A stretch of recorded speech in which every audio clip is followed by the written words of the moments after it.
과목 설명 이제 마지막 시간으로 보험 이론 실무에 대해서 제가 설명을 드리겠습니다.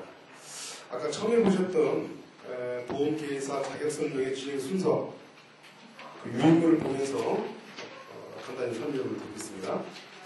거기 그 세 번째 짤을 한번 보시죠.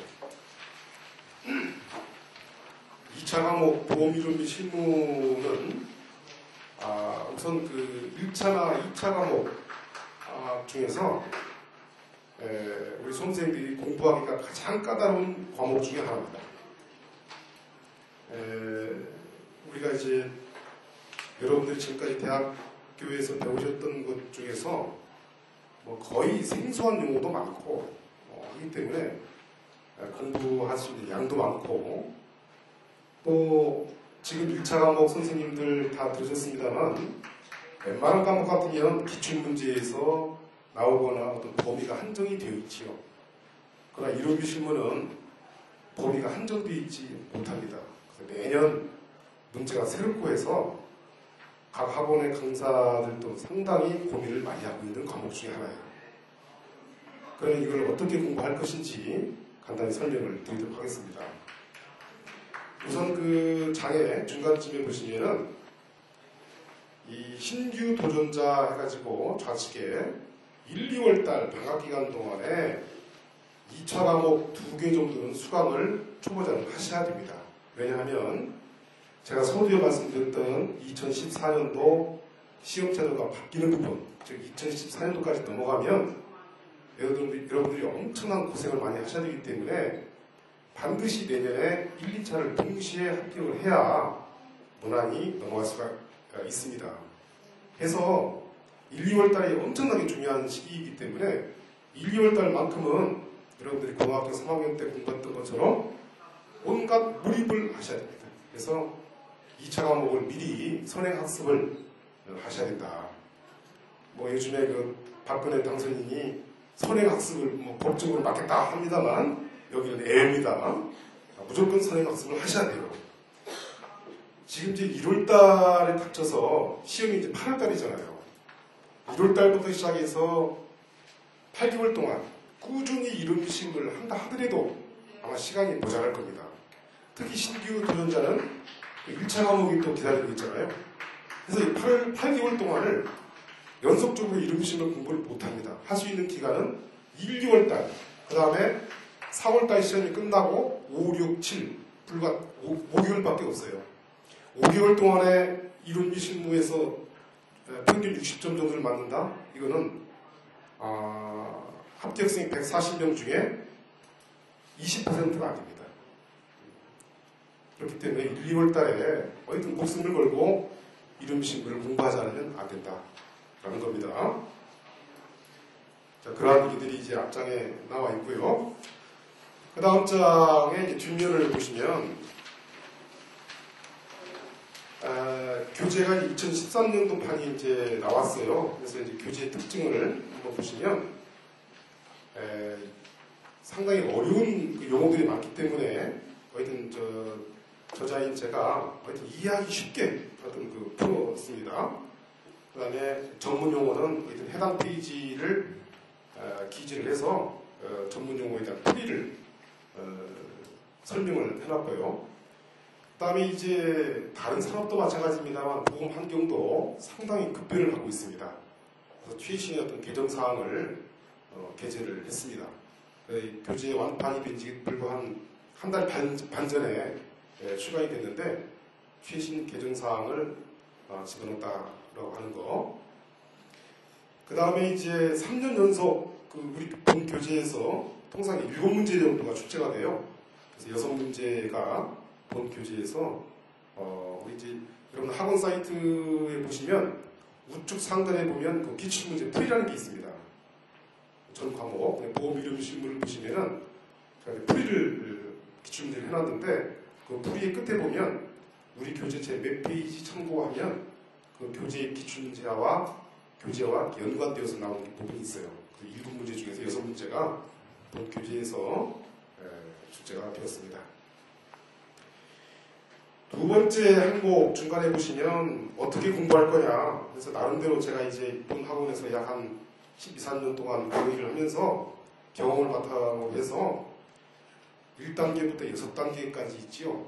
이 쉽게 얘기하면 보험 이름 실무를 6번을 공부를 해라는 얘기예요. 교재를 가지고 6번 정도는 도입을 하셔야 됩니다. 그런데 이걸 부담을 갖지 마시고 첫 번째 공부하실 때는 좀 어려움을 느낄 거니까 항상 항목별로 개념 정립이 항상 나옵니다. 개념이 뭐고 이것이 왜 보험사에 필요한지 이거를 처음에 탐색하는 것으로 해서 서서히 이제 공부를 하시고, 두 번째 중복되는 용어가 상당히 많이 나와요. 이게 뭐 현금 흐름이다 하면 1장에도 나오고 3장에도 나오고 제5장에도 계속해서 나옵니다. 그래서 이 중복되는 용어가 어디에서 쓰여지는지를 파악을 하면서 공부를 하자. 세 번째 단계는 책이 상당히 두껍습니다. 모든 것을 다 공부할 필요는 없어요. 그래서 강의할 때 이것은 중요하다, 반드시 공부해야 된다 라는 부분이 있고, 또 보조적으로 이해할 정도만 되면 그런 항목도 있어요. 그래서 그거를 구분을 해가면서 공부를 하자라는 거고, 네 번째 단계, 이게 상당히 중요한 부분입니다.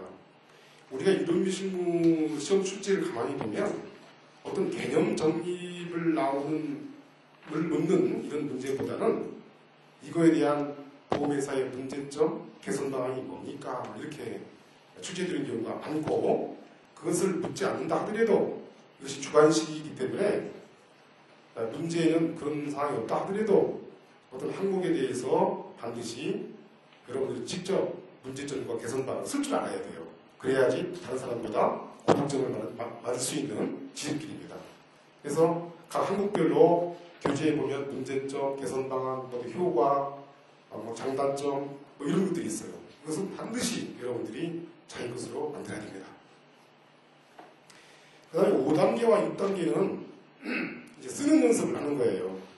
이 주관식이잖아요. 우리가 말로 하는 거하고 쓰는 거하고는 현지 차이가 상당히 들어갑니다. 그래서 이제 1, 2월 달에 기본 강의를 하고 대략 6월부터 8월까지 3개월 동안에 문제풀이 반이라고 있는데, 제가 매년 경험하는 바입니다만 대략 한 6월 초부터 문제풀이반을 시작을 해요. 대략 한 3개월, 2개월 반 정도 앞서서 이제 시험 보기 전 1개월 반 전에 문제풀이반을 하면 첫 시간에 대략 한 3분의 2 정도는 전부 다 백지를 냅니다. 백지.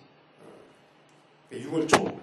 공부를 전혀 안 하고 공부를 했다 하더라도 눈으로 공부를 해가지고 다만 쓸 줄 모르는 거예요. 1시간 40분, 100분이 수업 진행이 되는데 10분 만에 이름만 쓰고 나가는 거예요.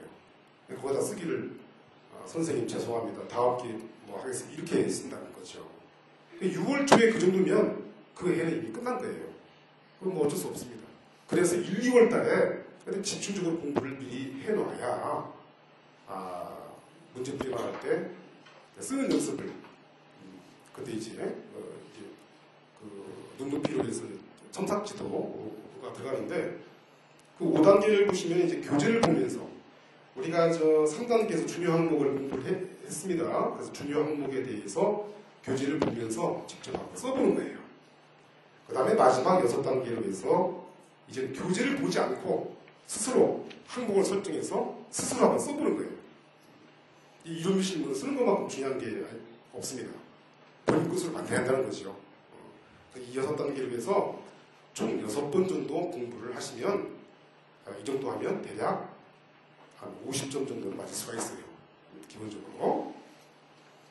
그 합격자생들의 보험 이론미 실무에 보면 평균 점수가 대략 합격생들의 평균 점수가 50점 좀 넘습니다. 51 내지 53점 정도 돼요.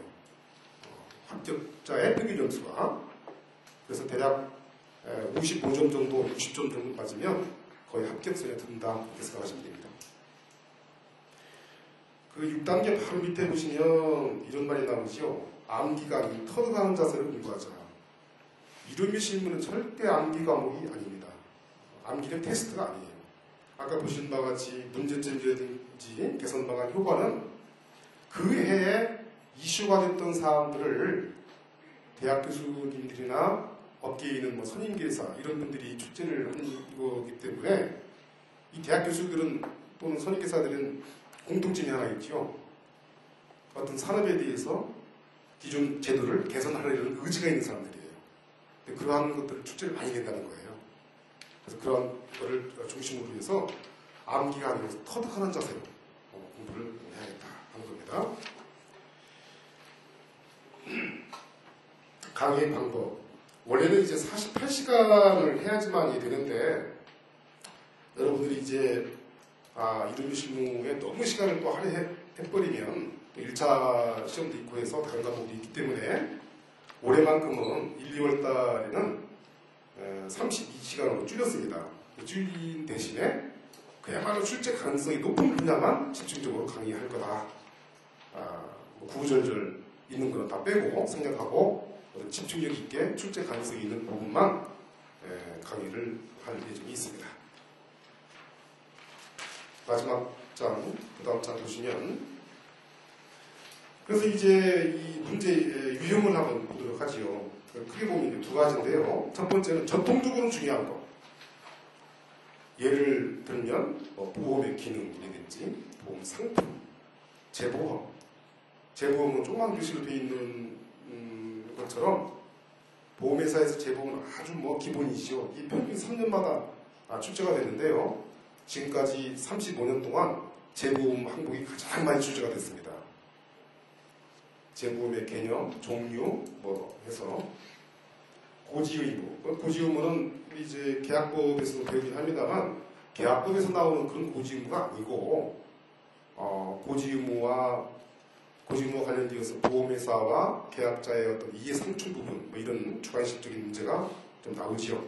그래서 기타 등등의 전통적으로 중요한 항목이 있고, 그 다음에 이제 최근의 업계 이슈사 이러한 것들이 이제 신규적으로 앞으로 나올 출제 가능성이 아주 높은 분야입니다.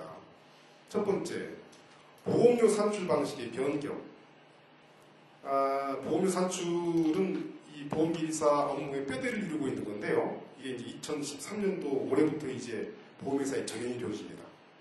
근데 아쉽게도 이 부분은 지금까지 출제가 한 번도 되지는 않았어요. 그런데 보험업계에서 각종 세미나, 워크샵, 포럼, 공청회, 여러 가지가 많죠. 업계와 학계들 모여서 토론하고 하는 것 중에 가장 많은 회의를 많이 했던 것이 바로 보험료 산출 방식의 변경, 현금흐름 방식입니다. 올해 또 시행이기 때문에 출제 가능성이 아주 높은 부분이고요. 두 번째, 준비금의 적정성 평가. 선임기리사라든지 준비금의 산출이 아니라 어떻게 하면 평가를 제대로 할 수 있느냐라는 부분. 보험 전매권 제도, 이미 미국에서는 시행 중에 있습니다만 우리나라의 어떤 그 보험 관련 학자가 이 제도를 우리나라에 소개를 했습니다. 아직 도입은 안 됐습니다만. 자, 이러한 부분. 그 다음에 보험 사기. 언론에서도 많이 나오지요. 보험 사기의 대처 방안이 뭐냐. 이런 것들. RBC 제도. RBC도 시험 문제 여러 차례 나오긴 했습니다. 보험 수리에서도 나왔었죠. 근데 이제 이론 실무에서도 RBCR도 나오긴 했지만 어떤 이러한 것들이 또 다른 솔베이시 2 해가지고 또 새로운 방식의 RBC가 또 등장을 합니다. 자, 이러한 부분들. 그 다음에 코바. 코바 부분도 리스크와 관련되어가지고 업계에 화두로 좀 되어 있고요. 그 다음에 FT 중에 이제 한미 FTA가 이미 이제 체결이 되어 있습니다. 근데 이제 보험 분야는 우리나라의 한미 FTA는 이미 시행됐지만 보험 분야가 있어요. 농수산업, 무슨 일반 금융 중에 이제 보험은 2013년부터 시행 예정이 있어요. 그래서 한미 FTA와 관련된 이 보험 분야가 있습니다. 그 한미 FTA가 보험 분야가 도입이 되어서 보험회사나 계약자는 어떠한 장단점이 있겠느냐, 효과가 있겠느냐, 문제점이 뭐냐, 자, 이런 것들이 상당히 중요하겠죠. 그 다음에 2011년도에 이미 시행이 됐던 IFRS, 우리가 이제 계리 분야에 IFRS가 대략 한 11가지 정도 그 변경사항이 있습니다. 그래서 올 8월 달에 한 문제가 나왔어요. 11개 중에 변경사항 중에서 한 문제가 나왔습니다. 그것도 가장 쉬운 문제가 나왔어요. 우리 이번에 시험 본 사람들, 그 수험생들, 우리 직원들도 이제 한 명이 합격을 했는데, 올해가 2012년도가 그래도 이름 신문가 좀 쉽게 나오는 거예요. 그동안 5, 6년 동안에 보면 2012년도가 상당히 쉽게 나왔습니다. 의외로 좀 쉽게 나왔는데 이 IFRS 관련돼서 11가지 변경사항 중에서 그중에서 가장 쉬운 문제, 아주 그 기본적인 문제가 10점짜리 하고 나온 바가 있습니다. 쉽게 얘기하면 나머지 10가지 사항은 아직 나오지 않았다는 얘기죠. 그 다음에 이제 오늘날 이제 우리나라의 언론에도 계속 나옵니다만 저금리 시대에 도래를 했어요. 일본 같은 경우는 뭐 닛산생명이 뭐 파산도 일어나고 했죠. 우리나라 생명보험회사, 또 손해보험의 장기보험, 그래서 이제 금리 리스크, 리스크는 뭐 여러 가지 종류가 있겠습니다. 특히나 이 저금리 시대에 도래를 해서 금리 리스크가 상당한 문제로 대두가 되고 있어요. 그래서 이러한 것들이 신규의 어떤 업계 이슈화로 등장을 하고 있기 때문에 이러한 것들이 우리 교재에 다 녹아 들어가 있습니다. 그래서 이제 이러한 것들을 집중적으로 공부를 하지 않으면 50점 넘기가 상당히 힘들다라는 부분이고요. 집중적으로 이 부분을 공부를 좀 하시기 바라고.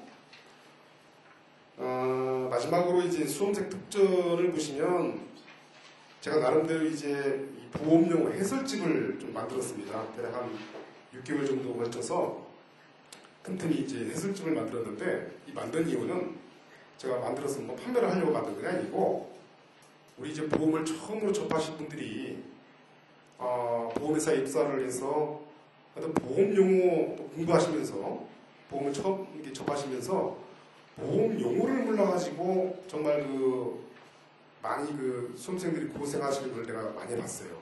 그래서 이 보험 용어 해설을 가나다수로 해서 찾기 쉽게 뭐 예를 들면 1차 시험에서도 뭐 나오긴 합니다만 2차 시험에서 나오는 문제들 보험 용어 해설집을 무료로 제공해 드릴 예정이고 또 학원에서 별도로 나누는 유인물에 보면 금일 이제 교재를 구입하시는 분들은 50% 할인이 주어집니다. 이름 주시고 교재에 대해서는 50% 할인. 학원에서 발간하는 모든 교재는 전부 다 오늘 구입하시면 50% 할인이 주어지고요. 그 다음에 오늘 수강 신청을 하시면 수강료의 20% 오프라인 수강을 하셔야만 20% 할인이 주어집니다. 20%면 할인 금액이 3만원이에요. 그 다음에 교재 50%면 교재값이 3만원인데 15,000원으로 당일에 한해서 할인이 주어집니다. 제가 설명드릴 것 유인물을 통해서 말씀을 드렸는데 하여튼 마지막으로 하나만 강조를 드리면 아까 서두에서도 말씀드린 바와 같이 2014년도 시험 제도 변경과 아울러서 아까 이제 우리 원장님하고도 잠깐 설명을 좀 드렸고 개인적으로 얘기를 했습니다만 강사 찾기도 힘들고 수험생들도 어떻게 공부를 해야 할지 난감합니다. 따라서 2014년도는 잊어버리시고 어떻게 하면 2013년도에 합격을 할 거냐. 통상적으로 보면 동차 합격률은 대략 15%가 좀 안 돼요. 아쉽게도. 하지만 그래서 1, 2월 달에 아까 보신 바와 같이 1차 과목은 뭐 기본적으로 하셔야 될 것 같고 2차 과목 3과목 중에서 2과목은 1, 2월 달에 마스터를 어느 정도 해놔야 1차 합격한 이후에 엄청나게 편하게 공부하실 수가 있습니다. 7월달, 8월달, 8월 24일인가 시험이 그렇죠? 7월달, 8월달 날씨가 보통 날씨가 아니잖아요. 엄청난 열대야에 공부를 해야 돼요. 공부할 수 있는 양도 그렇게 많지가 않습니다. 그래서 7, 8월달에 공부할 수 있는 양이 적기 때문에 1, 2월달, 그 다음에 시험이 끝나는 5, 6월달에 어느 정도 본인이 스스로 이 정도면 됐다 싶을 정도가 되어야 안정권에 들 수가 있다. 그 말씀을 마지막으로 다시 한번 강조를 드립니다. 마지막으로 질문 있으시면 질문해 주시죠. 질문. 예.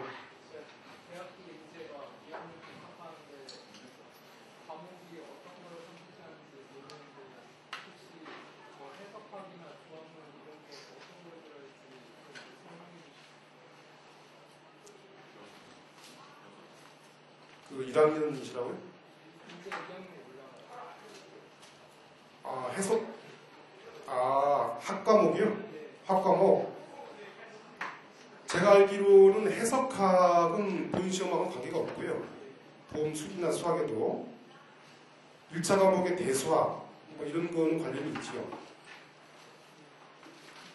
아까 이제 일반 수학은 뭐 말씀하셨고 보험 수학도 보험 수학이라는 게 있잖아요. 보험 수학의 절반 정도 나오는 보험 수학. 보험 수학은 대학에서 가르치는 학과목이 없어요. 관련이 없습니다. 보험 수리도 거의 관련이 없어요.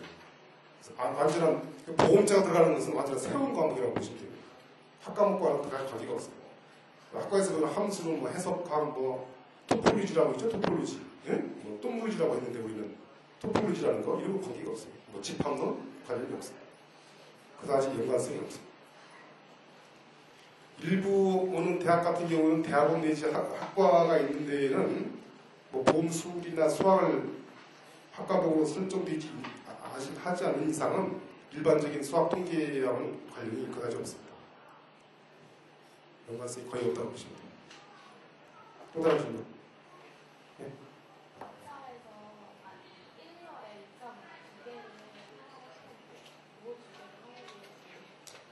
글쎄, 이거는 회계학, 수리, 그 다음에 이론 신도가 있는데요. 뭐, 그건 이제 본인의 성향이죠. 전공을 뭘 했느냐. 그 다음에 1차에서 보험 수학을 어느 정도 꽤 찾다 보면 보험 수리는 좀 쉽거든요. 그 다음에 전공을 뭐 회계를 했었으면 회계를 조금 나중에 해도 좋고. 근데 어쨌거나 보험 이론 실무는 1차에도 관련성이 있는 거는 뭐 계약법 좀 있고 이제 업법 좀 있는데 뭐 시험 출제는 거의 1차에서 나오는 건 나오지 않기 때문에 뭐 이론 실무는 제가 봤을 때는 기본적으로 해야지 한다 싶어요. 그다음에 전공이 뭐냐, 회계학을 좀 부전공을 했는지 선택 과목을 회계학이나 뭐 했었으면 좀 좋고, 그다음에 보험 수학을 좀 어느 정도 했었으면 보험 수리는 조금 늦게 해도 뭐 없지 않느냐 이렇게 생각이 들었습니다. 이론 실무는 1, 2월 달에 하지 않으면 1차 시험이 끝나고 4월 말쯤부터 시작하면 그럼 2014년도에 봐야 됩니다. 그건 어쩔 수 없어요. 또 질문 없으세요? 자, 질문이 없으시면 또 다른 질문할 사항 있으시면 학원 사이트의 우측 상단에 보면 그 게시판이 있습니다. 게시판에서 이 질의를 하시면 해당되는 선생님들이 답변을 좀 해드릴 거고요. 마지막으로 장학생 선발이 됐습니다.